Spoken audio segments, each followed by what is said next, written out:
लाडो, ओ लाडो, अरे कहाँ है तू? मैं अंदर हूँ बाबा। अरे अंदर क्या कर रही है? बाहर आकर देख, मैं क्या लेकर आया हूँ अपनी लाडो के लिए।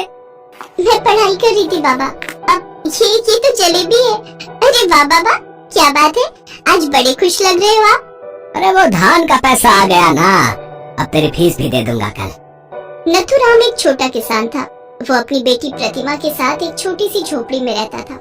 प्रतिमा की माँ की बहुत पहले ही मौत हो गई थी। उसके बाद से नथुराम ने ही प्रतिमा को बड़े लाड प्यार से पाला था। बाबा, जलेबी बहुत ही बढ़िया थी, सच में मजा ही आ गया। अच्छा बाबा, मैंने रोटी बना दी है, चलो मैं आपके लिए खाना लगा देती हूँ। क्यों, तू नहीं खाएगी लाडो? नहीं बाबा, कल मेरी परीक्षा है, मुझे अभी पढ़ाई करनी है और वैसे भी मुझे भूख नहीं लगी। ये जलेबी भी खा ली ना मैंने। प्रतिमा को पढ़ने लिखने का बहुत शौक था, तो नथुराम ने भी ठान लिया था कि जब तक प्रतिमा चाहेगी वो उसे पढ़ाएगा। लेकिन होनी को तो कुछ और ही मंजूर था। कुछ दिनों बाद ही खेत में काम करते हुए अचानक नथुराम को दिल का दौरा पड़ा और उसकी मौत हो गई। रिश्तेदार प्रतिमा की जिम्मेदारी नहीं लेना चाहते थे, तो उन्होंने बिना कुछ देखे भाले बगल के गांव में एक किसान चंदन से उसकी शादी करा दी। चंदन बारात लेकर आया और प्रतिमा को ब्याह कर अपने घर ले गया। लेकिन असली कहानी तो अब शुरू हुई थी। चंदन की माली हालत तो नथुराम से भी गई गुजरी थी। चंदन के पिता नहीं थे और उसकी बूढ़ी माँ के साथ साथ दो छोटी बहनों की जिम्मेदारी भी अकेले चंदन पर ही थी। खास बात ये कि रहने के लिए उनके पास बस एक कमरा ही था और चारों लोग उसे एक कमरे में ही रहते थे। हालांकि चंदन के पास एक छोटा सा खेत तो था, लेकिन उस पर मकान बनाने के लिए उसके पास पैसे नहीं थे।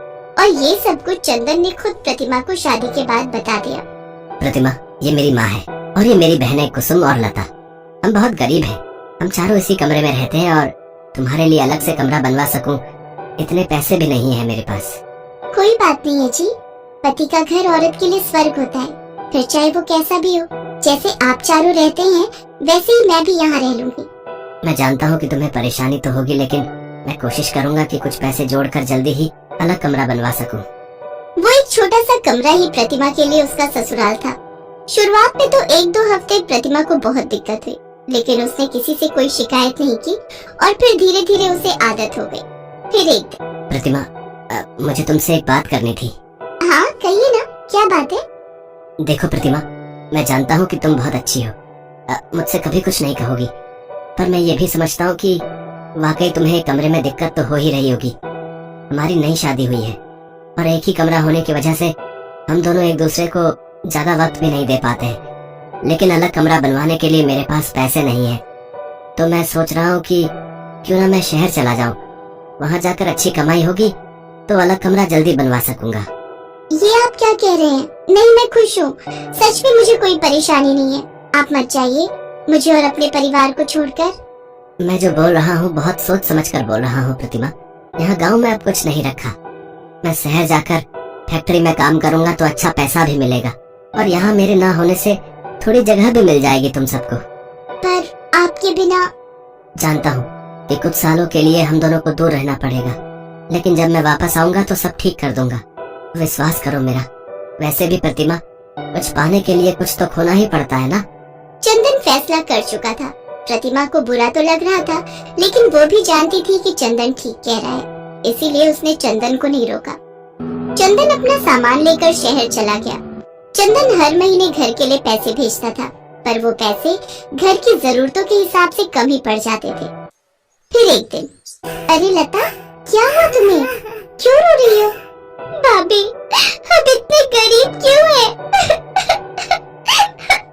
अरे पर हुआ क्या, कुछ बताओ तो सही। पता है भाभी, आज कुसुम दीदी का जन्मदिन है, लेकिन हमारे पास इतने पैसे भी नहीं कि उनके लिए कुछ कर सके। अरे वाह, आज कुसुम का जन्मदिन है, तुमने पहले क्यों नहीं बताया? चलो हम दोनों मिलकर उसके लिए हलवा बनाते हैं। दोनों ननद भाभी ने हलवा बनाना शुरू कर दिया। ये पहली बार था जब लता प्रतिमा से अपने दिल की बातें कर रही थी। बातों बातों में लता ने प्रतिमा को बताया कि उसे और कुसुम दोनों को पढ़ने का बहुत शौक था, लेकिन चंदन की इतनी कमाई नहीं थी कि वो दोनों बहनों को पढ़ा सके। ये बात सुनकर प्रतिमा को बहुत दुख हुआ और उसने मन ही मन में ठान लिया कि अब वो खुद भी पढ़ेगी और अपनी दोनों नंदों को भी पढ़ाएगी। अगले ही दिन से प्रतिमा ने अपने उसी एक कमरे के ससुराल में बच्चों को ट्यूशन पढ़ाना शुरू कर दिया। घर का काम चंदन की माँ और बहनों ने संभाल लिया और धीरे धीरे प्रतिमा सारा दिन ट्यूशन पढ़ाने लगी। वो बाकी बच्चों के साथ अपनी दोनों नंदों को भी पढ़ाती। और फिर एक दिन, भाभी आप क्या पढ़ रही हो? लता, ये यूपीएससी की किताब है। मैं हमेशा से पढ़ लिख कर कलेक्टर बनना चाहती थी, लेकिन उससे पहले ही मेरे बाबा का देहांत हो गया और मेरा सपना बस एक सपना ही रह गया। अब जब ट्यूशन से ठीक ठाक कमाई हो रही है तो सोच रही हूँ कि एक बार ट्राई करके देखती हूँ, क्या पता भगवान मेरा साथ दे दे। भाभी आपको जरूर परीक्षा देनी चाहिए। मैं भी चाहती हूँ कि आप कलेक्टर बनो। अच्छा, अगर ऐसी बात है तो फिर तुम देखना, मैं दिन रात एक कर दूंगी और कलेक्टर बनकर दिखाऊंगी। प्रतिमा कसम खा चुकी थी। उसने खुद को दिन रात पढ़ाई में झोंक दिया। प्रतिमा की प्रतिज्ञा पूरी करने के लिए उसकी सास और उसकी दोनों नंदे भी जुट गई। वो तीनों पूरी कोशिश करती कि प्रतिमा को कम से कम काम करना पड़े ताकि वो पढ़ाई पर जोर लगा सके। सबकी मेहनत रंग लाई और प्रतिमा ने पहले ही अटेम्प्ट में यूपीएससी की परीक्षा क्लियर कर ली। प्रतिमा ने जो ठाना था वो कर दिखाया था। वो अब आईएएस बन चुकी थी। ट्रेनिंग पर जाने से पहले चंदन प्रतिमा से मिलने आया। उसे अपनी पत्नी पर बहुत गर्व हो रहा था। फिर ट्रेनिंग के ठीक 1 साल बाद प्रतिमा को नियुक्ति मिल गई।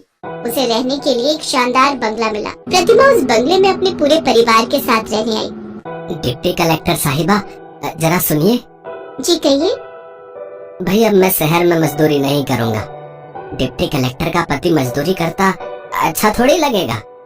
मैंने सोचा है कि मैं यहीं एक दुकान खोलूंगा और शहर से लाकर यहाँ पढ़ाई की किताबें बेचूंगा।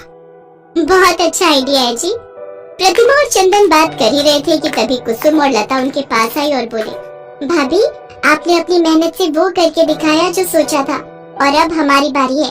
हम भी पढ़ लिख कर कुछ बनना चाहती हैं, लेकिन इसमें हमें आपकी मदद चाहिए। हाँ, मैं हर समय तुम्हारे साथ हूँ। तुम बिल्कुल भी चिंता मत करो, ठीक है ना? चलो, अब रात बहुत हो गई है, जाओ अपने अपने कमरों में जाकर सो जाओ। इसके बाद सभी लोग अपने अपने कमरों में चले गए। सरकार की तरफ से मिले उस बंगले में कई कमरे थे, लेकिन फिर आधी रात के वक्त, भाभी आप सो गई क्या? अब नहीं, मुझे नींद नहीं आ रही। आ जाओ लता, अंदर आओ। अरे कुसुम भी है साथ में, क्या हुआ? तुम दोनों अभी तक सोई नहीं? भाभी हमें उन बड़े बड़े कमरों में अकेले नींद नहीं आ रही है। यहाँ भी वही हाल है। चलो मैं सबके बिस्तर यहीं लगवा देती हूँ। सब फिर से एक कमरे में ही सोएंगे, शायद तभी सबको नींद आएगी। वक्त और हालात बदल गए थे, लेकिन प्रतिभा अब भी पहले जैसी ही थी।